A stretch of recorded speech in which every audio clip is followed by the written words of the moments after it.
You're calling it a sarcastic comment. Sure. And yet, some women, and you got the feedback in real time, felt like it was a gut punch to them personally. Do you regret making that comment? Look, I regret certainly that a lot of people took it the wrong way, and I certainly regret that the DNC and Kamala Harris lied about it. But do you regret what you said, Senator? Look, Kristen, I'm going to say things from time to time that people disagree with. I'm a real person. I'm going to make jokes. I'm going to say things sarcastically, and I think that what's important is that we focus on the policy. There are certainly going to be things that I say. If I'm elected vice president, people are going to say, well, I wish he had said that differently. I think it's most important to actually be the person I actually am and to say those sarcastic comments were made in the service of a real substantive point. Just very quickly, given that people have told you directly, have spoken out, have said that they were offended, they were hurt by those comments, do you wish you never made those childless cat lady comments? I think that it's much more important for me to just be a normal human being who sometimes says things that people disagree with. I have a lot of regrets, Kristen, but making a joke 3 years ago is not at the top 10 of the list. All right. Yeah, except that it wasn't a joke at all. It was an applause line that he was so excited every time he got to say it because he could get all the incels in the room to clap for him and everything. It wasn't a joke. You weren't just being a regular human being because you were utterly incapable of being a regular human being. You were being a really weird incel-y creep is what you were being. And people read that. And I honestly think, Francesca, you give me your thoughts.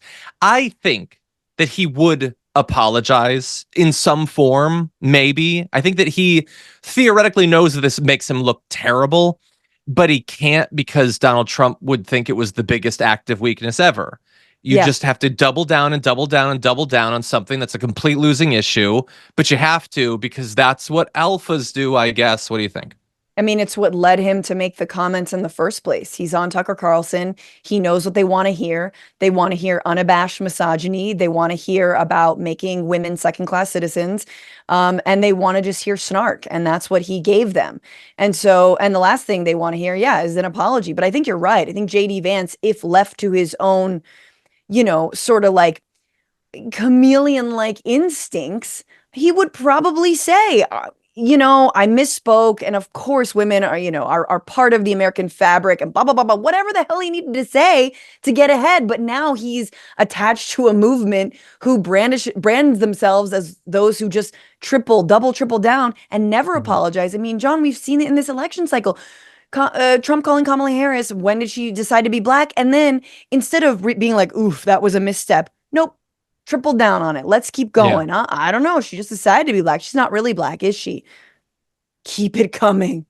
Yeah, there's gotta be better defenses, even if you're not going to apologize. And he just doesn't like to just say, well, I'm sorry if you were offended and Kamala lied. No, that's literally not going to reassure. We all know that apology.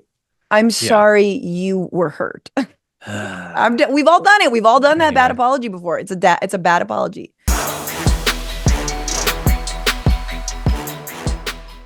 Members make a difference here at TYT. You help make the show happen, and we see you in the chat with your loyalty badge. Click the join button to become a member today.